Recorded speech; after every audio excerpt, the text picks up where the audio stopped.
Keys to the City podcast.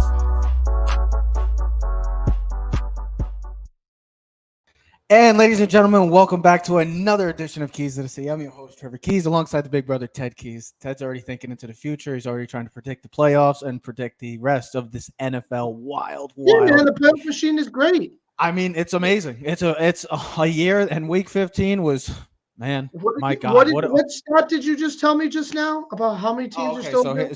So before we are Keys to the City. You can check us out on Yeah, all we social media. know. Hold on, know. I'm telling You you. Hey, shut your toilet. Like Victoria said, if you don't know, now you know.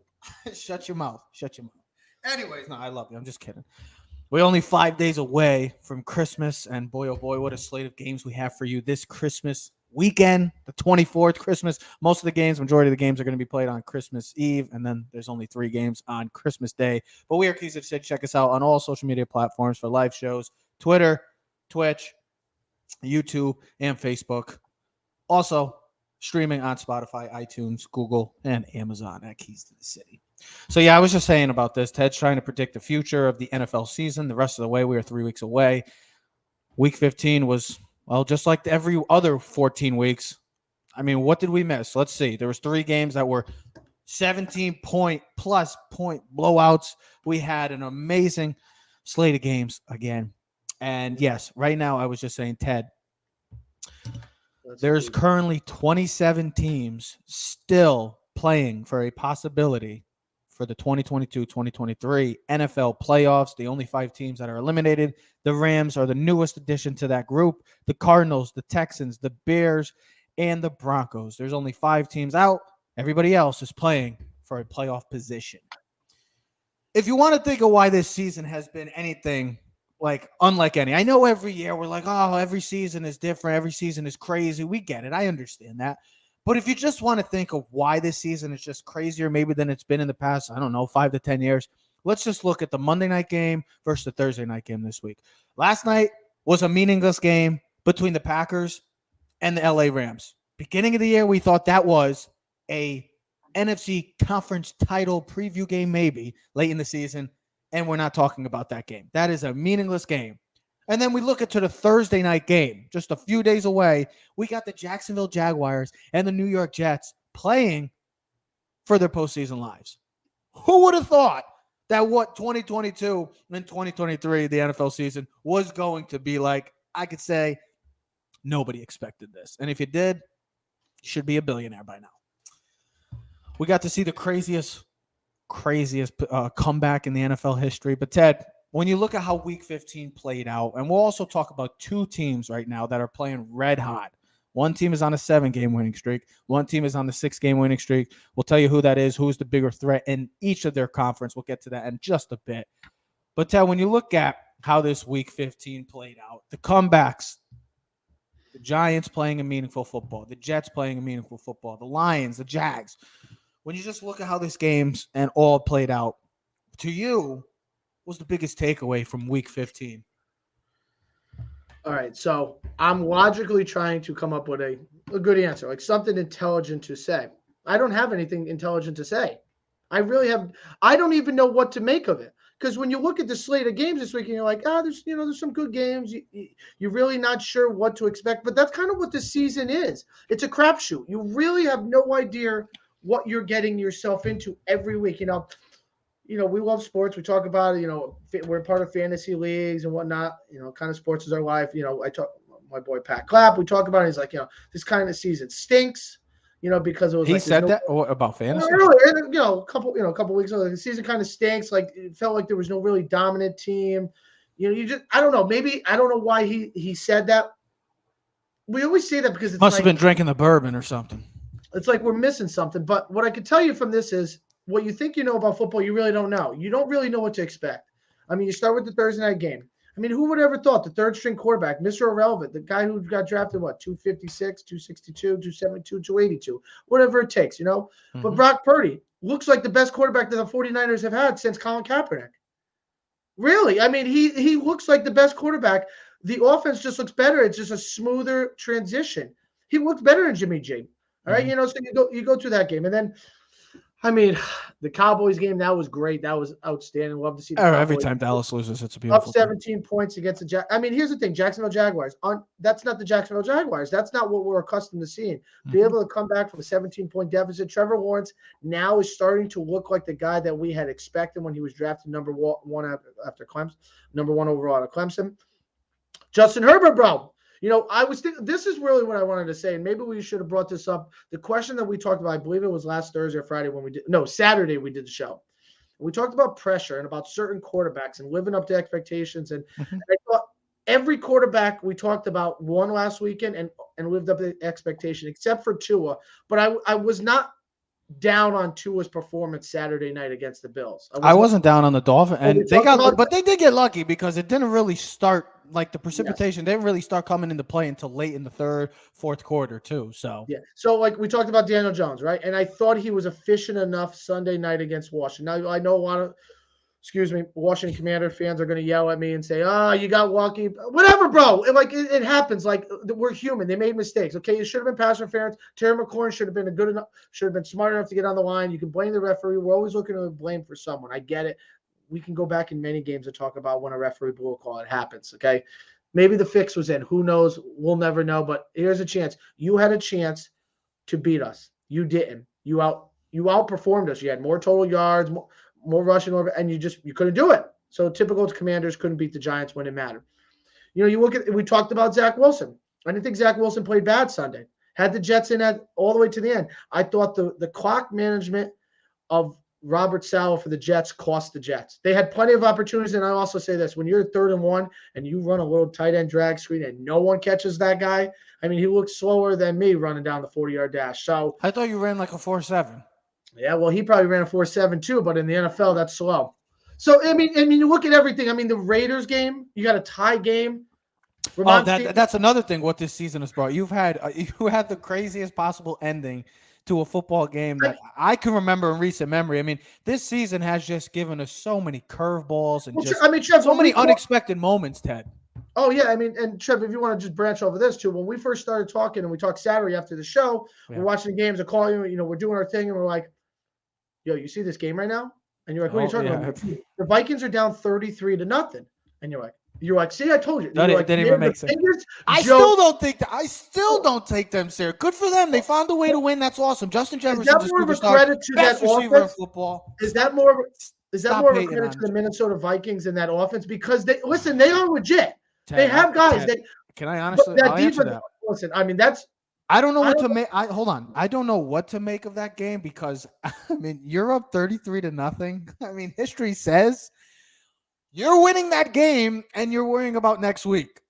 Yeah. It doesn't really make a hell of a lot of sense what to make of that game. I mean, they were also up 36-7 too on top of it. So late in the game, I mean, Matt Ryan. Matt Ryan is the king of collapses. He's the king of quarterback. If you look at that game in a nutshell, the way the Colts were up was not normal. It wasn't like they had consecutive turnovers. Yes, it was a pick six. It was a block. I believe it was a block kick return for a touchdown. They had like 5 field goals. So it wasn't like anything spectacular. Like Matt Ryan was lighting it up, or Jonathan Taylor had like 220 yards rush in the first half. It was not. So it was kind of phony in the way they got the 33-0. But I mean, that's right there. That's kind of in a nutshell what the season is all about. Where you've gone, I mean, and then the Bengals Tampa Bay game. I mean, we could talk about so many games, but Tampa Bay Tampa dominated the Bengals. They were up 17-0, and then the Bengals and Joe Burrow does what Joe Burrow does. But just think about the Saturday games in general. The 33-point collapse. The Browns beating the Ravens. I know the Ravens didn't have Lamar, but still just dominating them on all facets of the game. And then the night game was, I mean, the Dolphins had their opportunities so close yet so far it feels like, and then Josh Allen just delivered. My biggest takeaway from this week is that I think we're down to 4. Yeah, I go 4 legitimate teams to win the Super Bowl. I mean, you got like this tier 1. You got the Eagles. 4 or 5? 4. I'm going 4. Who are you eliminating? Oh, who's the 4? No, I meant I should say 5, I guess. The 5 teams, yeah. Realistically, we're in our 5 power rankings. Yeah, we're down to 5 teams. Realistically, to me, I taken Dallas completely out. I just don't. I mean, Dallas is Dallas. I know, I get it. We're haters. I don't care. 26 years of doing the same old crap. 27, bro. It's going to come up on 27. But when insanity is doing the same thing over and over again. Well, watching the Dallas Cowboys, I mean, I love watching them lose. It's nothing better. But just watching that as a Dallas fan, it's got to be making you go insane. To me, you look at this league, you got the bottom tiers, the teams that are eliminated right now, and then that will add after this week possibly. But then you get a middle average tier of just a plethora of teams that are just all in the middle trying to fight for a playoff. They're going to get to the playoffs, but how serious do you take them? And then you get your top five. Like, you're just like, okay, those are the 5 teams I expect to be playing on Conference Championship Sunday or on Super Bowl Sunday. I mean, that's how realistically, if for some dramatic reason it's not, then credit to the team that got the hottest in the league at the right time. But when I look at how this league is being played out right now, you have about 4 or 5 legit teams that have a real possibility of hosting the Lombardi Trophy, and everybody else is just playing to get into the playoffs. That's my biggest takeaway from this weekend. I mean, you just look at the next 3 weeks. I mean, every game, I just said it early in the show, if you missed it, 27 teams are fighting for a playoff position. Now, whether it's for a division title, whether it's for conference seeding or wild card, there's 27 legitimate teams still playing, and we are in week 5, going into week 16, and it starts on Thursday, where you got 2 teams that, when you think at the beginning of the year, you never in a million years, honestly, I mean, if you could sit here today on December 20th, 5 days away from Christmas, and say the New York Jets and the Jacksonville Jaguars will be playing meaningful football in December, then you should be a millionaire. Because I don't even care if you're a Jacksonville or you're a Jet fan.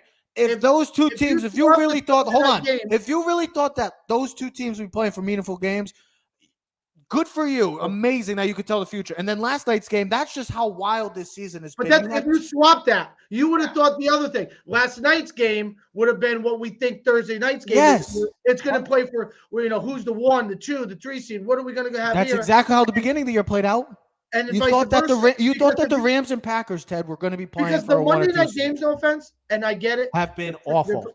Been awful, and it's not to their fault. When you make the schedule and you put the Rams and the Packers late in the season, you expect that to be a playoff contention game. Well, look at the team. Look at the teams that. Listen, you had what, the number 1 seed last year, and then the Super Bowl winner. So look at the teams. Hold on. Look at the teams that were all in on the Monday night, Sunday night games.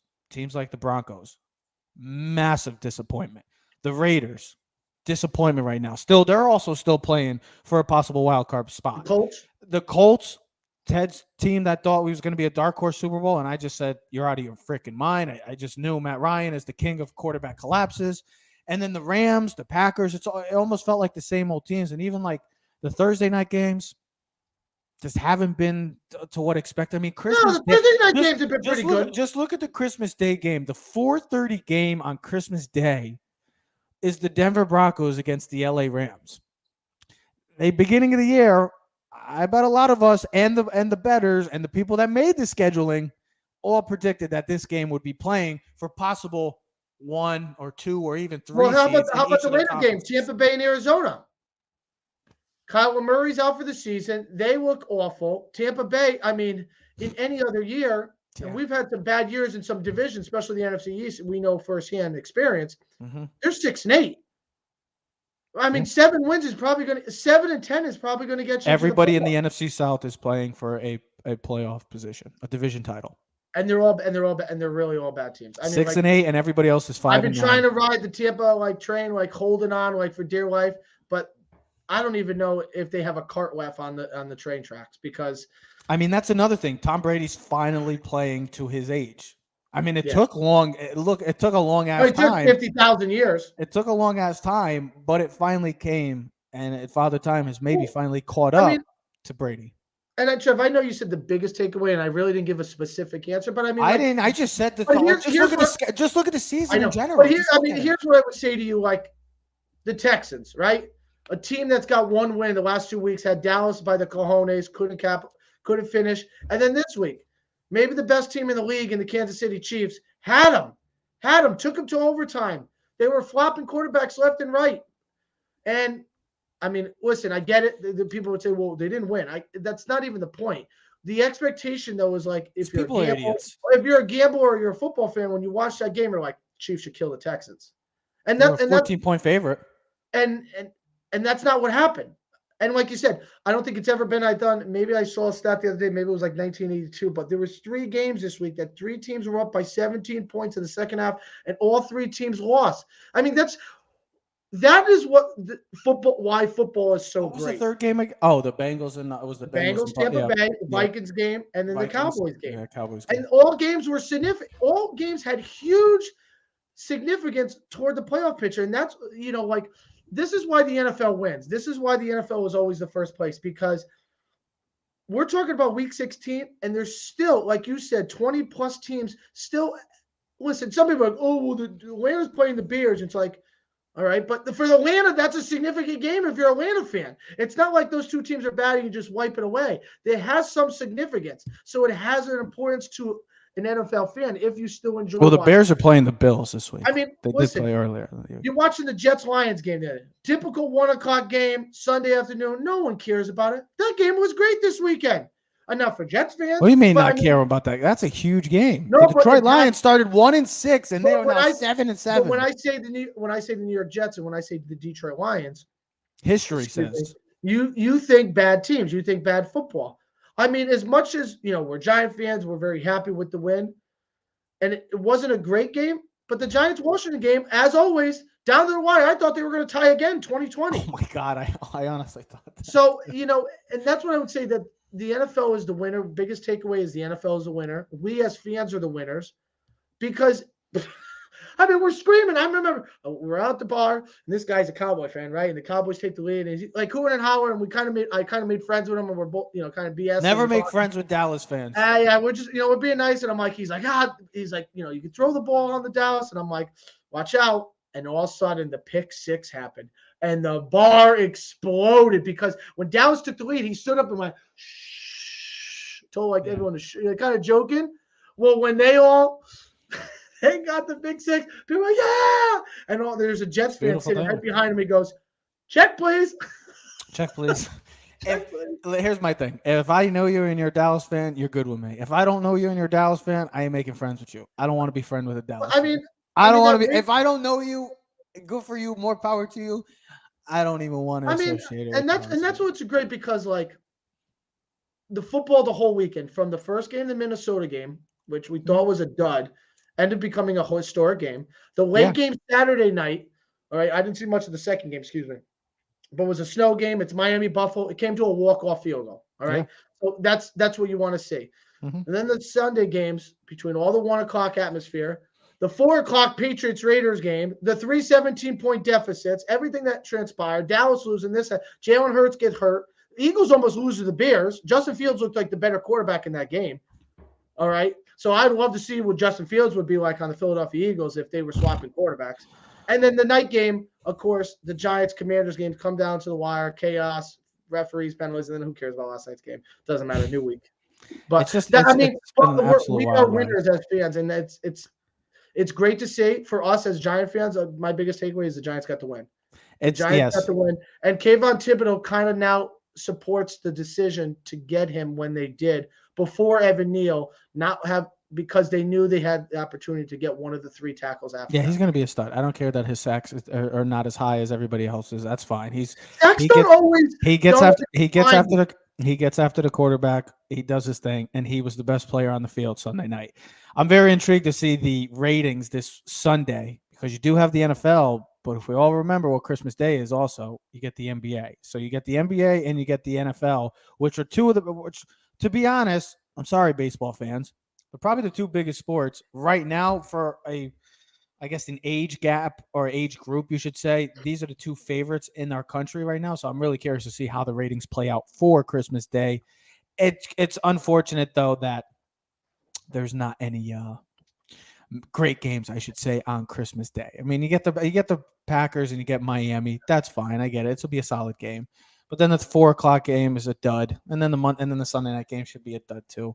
So let's just hope to see how this watching the LA Lakers. Yeah, right.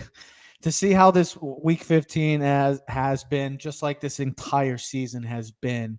It's been a wild ride, and we still have 3 weeks left of just wildness, chaos, And I just can't wait to see how it all plays out and unfolds for the NFL. I was just saying not too long ago, there are about 5 teams to me that one of the bigger takeaways from this week 15 and just the rest of the season playing out. To me, there's 5 legitimate teams in the NFL right now that are legitimate Super Bowl contender. And I feel like everybody else is in another tier where they're just fighting to get to the playoffs. And if they get hot, they get hot and they make it to the Super Bowl. Good for them.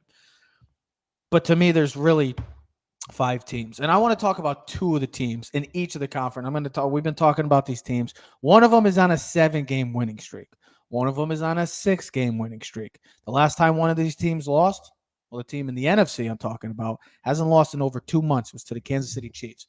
That's the San Francisco 49ers and the Cincinnati Bengals. Those are the 2 teams right now, to me, that could be the dark horses. I know everybody's been high on the Eagles. I get it. They've deservingly so. The Eagles right now are playing great. Got to keep an eye on how Jalen Hurts' his shoulder plays out for the rest of the way. That could be a major factor heading into the playoffs. And then it's always been the Chiefs or Bills. Man, the Bengals have been maybe underneath those 2. But you look at how the Bengals are playing. They're on a 6-game winning streak, just coming off of a down 17-0 and then completely dominating the Buccaneers on the road to finish off the Buccaneers and to Brady. And then the 49ers, I mean, I think that team is so freaking good, man. And I know everybody's like, oh, well, they got Brock Purdy. He's going to end up, choking in a matter of a game or so. Well, he hasn't so far. He's played 3 games, all against 3 competitive teams, all 3 teams that could be playing for the playoffs and could be in the playoffs. So he beats the Buccaneers, destroys the Buccaneers, looks good, beats the Seahawks, Well, I don't know. and hostile. Well, 35-7. I mean, he looked his part. He was the better quarterback that day. He was the better quarterback against Geno Smith. And he was 23. 34-23 was the final score. Against the Bucks? Bengals won 34-23. I'm talking about the Niners right now. Oh, sorry. And listen, because both teams. Oh, you know what's kind of funny? Both teams just played the Bucs. This team has given up 37 points in the last 4 games. If you do it out, it's 9.5 points. So that defense is doing their thing. 7 straight games of an average of almost 17 points per game. A little tidbit too. No third-string or rookie quarterback has ever started a Super Bowl when starting the season. I know everybody wants to say Kurt Warner or Tom Brady. They weren't rookies. And then everybody wants to say, well, Nick Foles and stuff like that. Nope.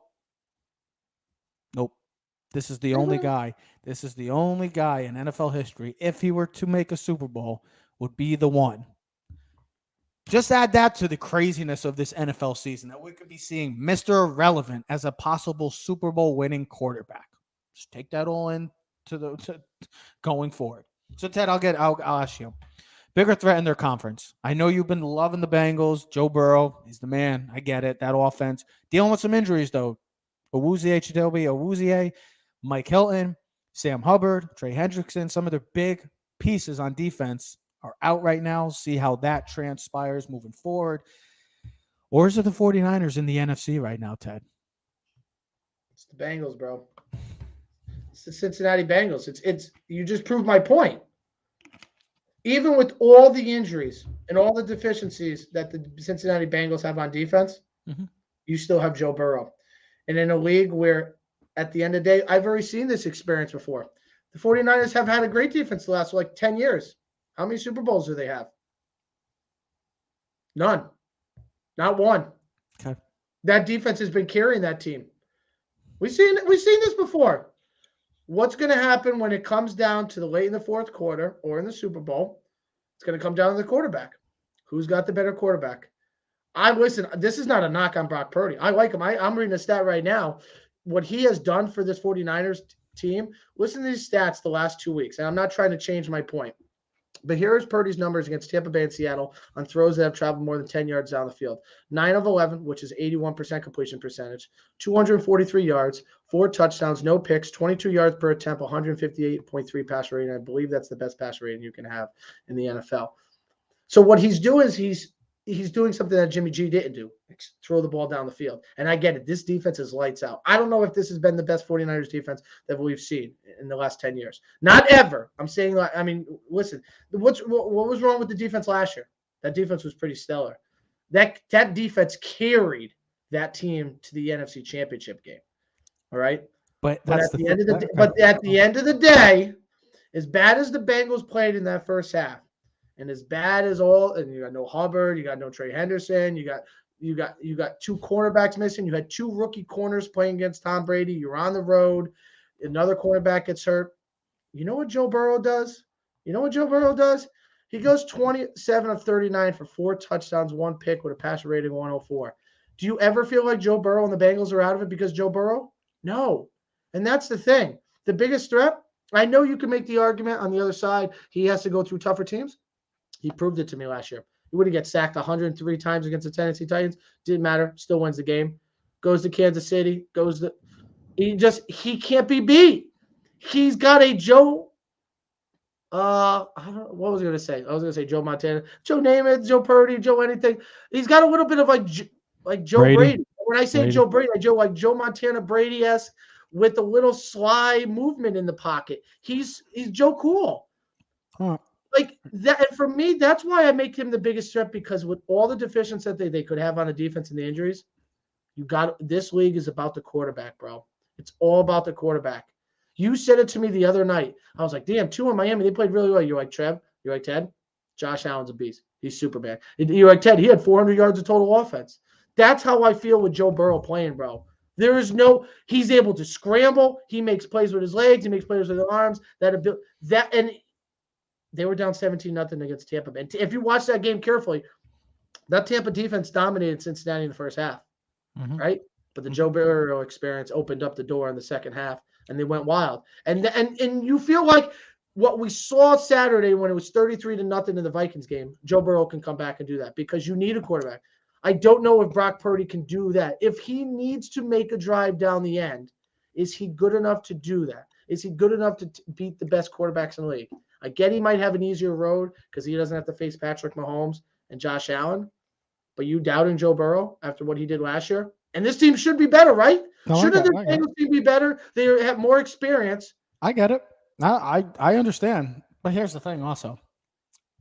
Defense doesn't win championships no more, bro. Hold on. All right. It was 17. Hold on. I want to say one other thing. I wish I had the stat, but this would probably be a real stat. When's the last time the number 1 defense ever won in the NFL? Not ever. When's the last time in like 5-10 years? It's always been the best quarterback. Probably like the Steelers or something. Maybe. Actually, no.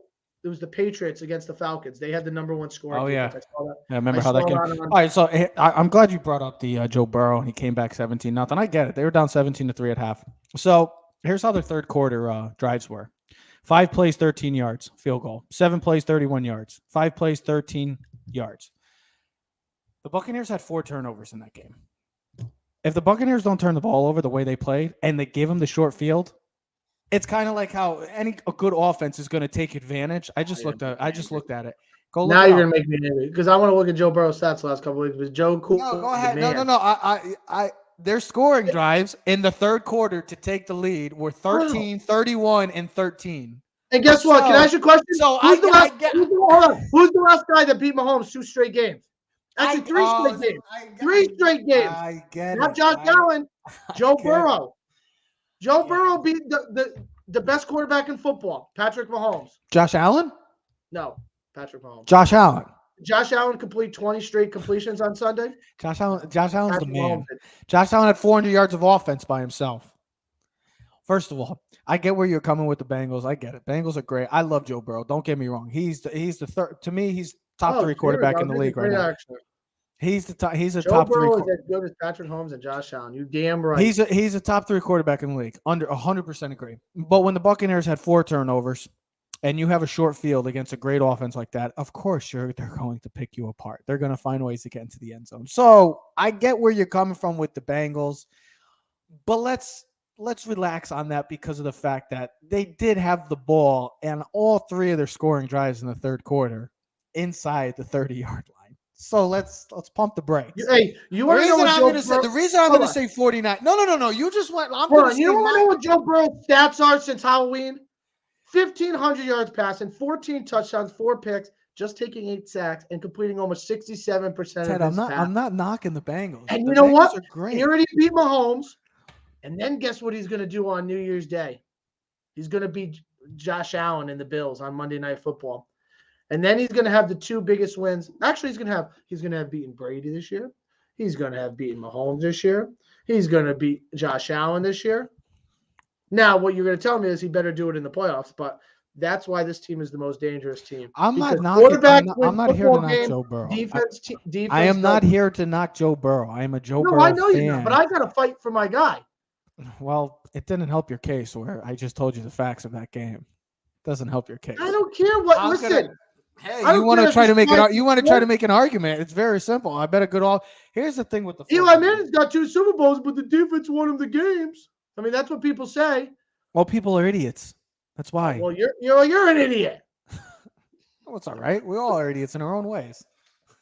Here's what I was going to say about the 49ers. They've been dominating their opponents. Like I said, the last 7 games, they're beating them by an average of 17 points. And I know you said, well, the defense has been great last year.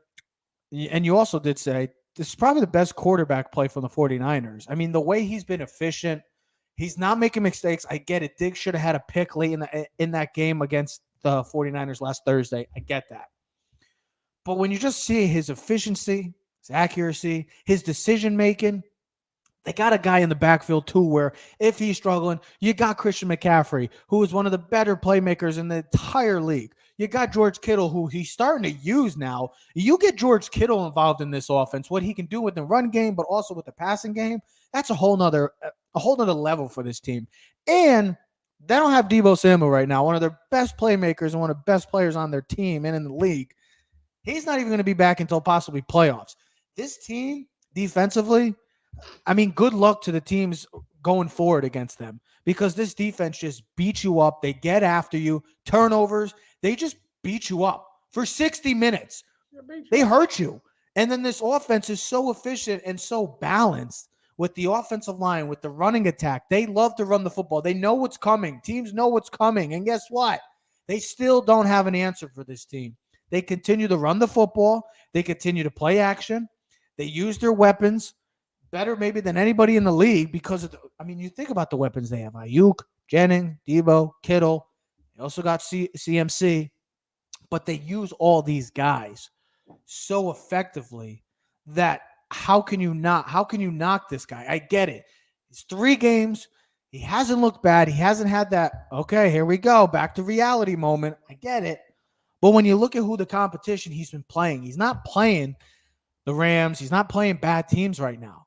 He's playing the Dolphins, started pretty much the entirety of the Dolphins game, beat the Buccaneers. I get they were home, but guess what? This team is going to be playing home. They might be the 2 seed by the end of this year. So they will be having home playoff games. And if you want to say, oh, he can't win on the road, well, he just went into divisional foe, Seattle Seahawks, who we already know have one of the best crowds in all of sports, and he went in there and beat them. So I get that he's only 3 games. He's Mr. Irrelevant. He's still a rookie. We got to see him in the playoffs. I understand that. All valid points. Understand. But the man hasn't played bad. He hasn't played poorly. He hasn't had the what-if moment or the back to reality moment, I should say. And as long as they continue to run the football, they have that balanced attack, get George Kittle more involved. They're going to get Deebo back, and that defense is going to continuously pressure you and come after you and make your game plans, I should say, a living hell. Then guess what? This team is going to be there. And the only team in the NFC, Ted, realistically, that matches up with them are the Philadelphia Eagles. We've already seen this team beat up on the Dallas Cowboys. We saw it in the playoffs. The Vikings, you don't take the Vikings legitimate. I get it. They're an 11-win team. But the point differential, there's a reason why their point differential and what they are. They should have lost last week. They didn't. They found a way to come back and win. Bravo to them. Then you look at the rest of the league, the Commanders, the Giants, Seattle, the Lions. Lions could be interesting because they got the offensive line.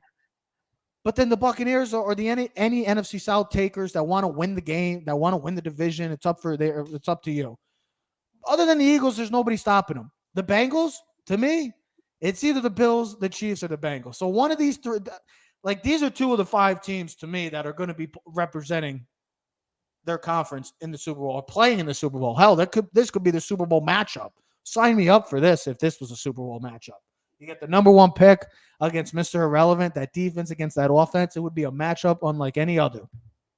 But to say that like the 49ers, all they're the same old, this is not a same old team. They're on a mission right now. If we all remember how they lost, they were this close to beating the Rams and playing in the Super Bowl last year. And the Bengals were this close from beating the Rams in the Super Bowl. Exactly.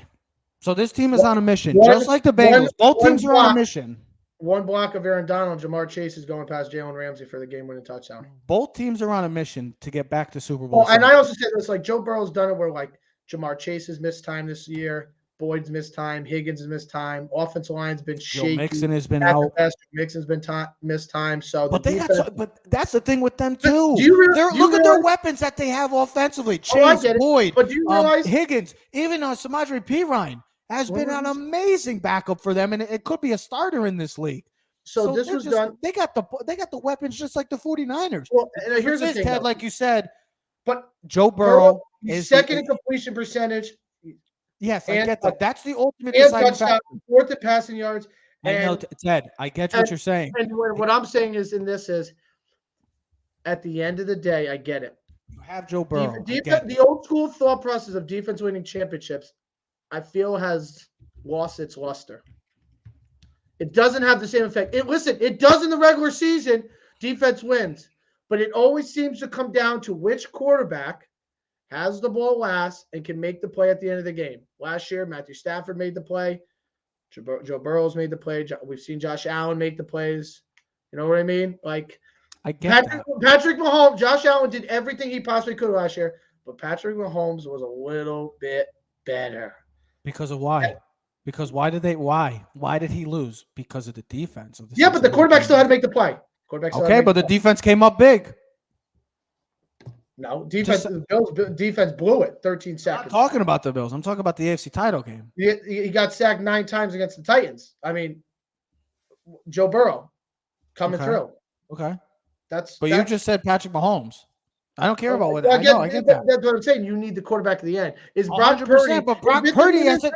But If it's a minute 30 left and you need 7 points, is Brock Purdy going to be able to lead that team down for a touchdown? we don't know Are because you- he hasn't are been you- are given you the gonna have opportunity. the He hasn't been given the opportunity. But if I have to, for what I've seen in the first 3 games of his career and how this rest of the Yeah. season is going to play They out, dominated. They dominated Miami. They dominated Tampa Bay, and they you'll give them the dominated credit. Seattle. But they are scoring too. They're scoring at will. They're dominating on defense. They win in special teams. They got the coaching staff. So give them credit. Do you trust Shanahan? That I don't. I see. That's the bigger thing for me is that I trust almost Brock Purdy more than I do Shanahan at sometimes. Well, Shanahan's running the show, bro. Purdy's just driving the car. I get it. Shanahan. I mean, but you got to also make the throws. They need Debo back for them to make it. to the Yes, Super we've already talked about that. Having Debo puts their offense in a whole nother avenue moving forward. They need Yes, to because there is enough weapons already, but Debo just adds another element that you adds really can't- adds that element, adds the physicality. I'm just saying, I get it. Joe Burrow is amazing. He's the man. You got to trust in him. He's done it before. He did it last year. He's trying to get back there. Both of these teams are on a mission. I'm just saying that this 49ers team, the physicality, the balanced attack with the running game and the passing game, their offensive line, they really don't have a true weakness. That's all I'm trying to say. And I know Brock Purdy's could be the ultimate uncertainty heading into this entire postseason. Not just in the NFC, but the AFC too. Yeah, he would be the biggest question mark, and it's not a negative one. It's not a negative answer. He just would be the biggest question mark going into the playoffs because of the uncertainty of, first of all, it's a rookie, right? And second of all, I think when you and me both, and this is not a knock on the 49ers because I love the 49ers too. I had them going to the Super Bowl. So what's that really say to me? Maybe then I have both of these teams, but no, you had the Chargers. No, I had I had the 49ers versus the Chargers. If you look at in the Super Bowl. Yeah, and then I switched. But what I'm saying, I said I'll take the Chargers out. But what I'm telling you, listen, he's never right. You're never right. I'll tell you one thing: the Chargers make the playoffs. That's a dangerous team every time. Because the matchup come on. Well, because guess who they would probably be playing? The Bengals, Chiefs. That's not a matchup the Chiefs. Yeah, do you know who their head coach is?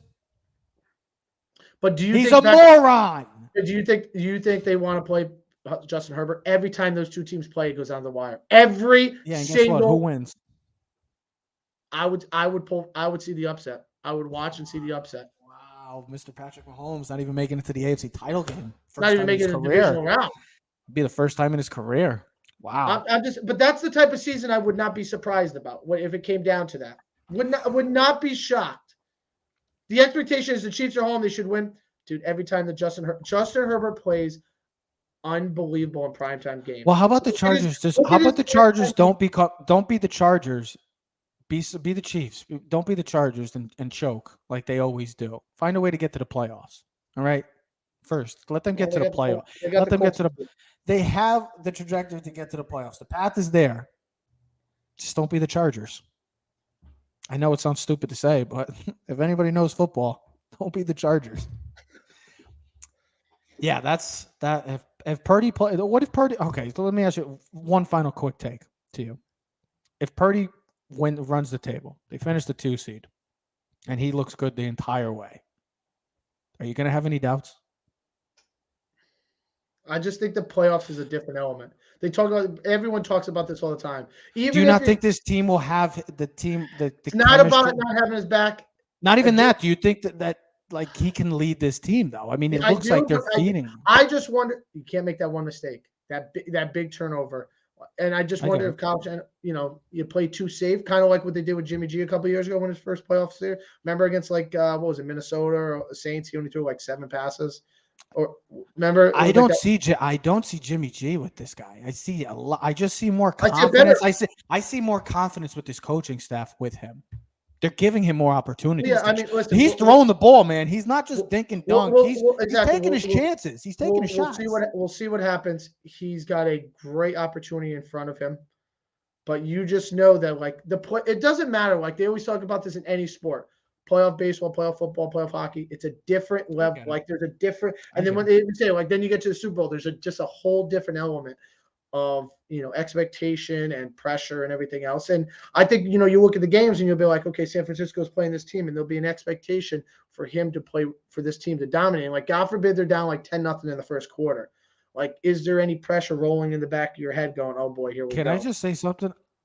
I just don't see how this defense gives this offense a point in this season the rest of the way, unless they're playing for an NFC title game or something where their team is trailing and it's because of their defense. Their defense is just that. The only way, knock on wood for this team, because the only way to me that this team is not playing on Super Bowl Sunday or even the conference title game is injuries. This defense is just too good, man. This defense they turn the ball over. I mean, I don't see how in any way of the season the 49ers the rest of the way, their defense is the reason why they're trailing in the game. I just don't see it. I just don't. I mean, right now, to me, I mean, the Philadelphia Eagles are right there, but the 49ers, I said it the other night, told you. I think this is the most complete team in the NFL. And I don't think Purdy is a weakness. Well, he's got to continue to prove it every week, right? Because this is 100%. A proven league every 100%. Week. I mean, even the great Tom Brady, it's like, prove it, bro. Like, if he wins, then the ultimate question starts to arise again. Well, who's going to be the starter for this team moving forward? I think Jimmy G leaves in free agency. I think you try to trade Trey Lance and get value, and you run with Purdy. I thought you said Trey Lance would be the starter. Oh, he's switching up now. See, he never stands pat with his decision making. He's so indecisive. My God, be like me, bro. Have your decisiveness. Well, that's part of my problem. There's other things too we can talk about. Ladies and gentlemen, we will be back on Thursday, previewing the Thursday night game because Ted's got the work schedule, and also it will be Christmas, so we will not be back. We'll be back next week. We'll be with Thursday as well, I said. Can't wait. It's a great time to be a football fan. Week 16. No baseball news. Baseball's been quiet. Yeah, we'll see what happens. Thank God for the NFL this year. Exactly. Thank God. Ladies and gentlemen, we are Keys to the City. You can check us out on all social media platforms at Keys to the City. See you next episode. We are out.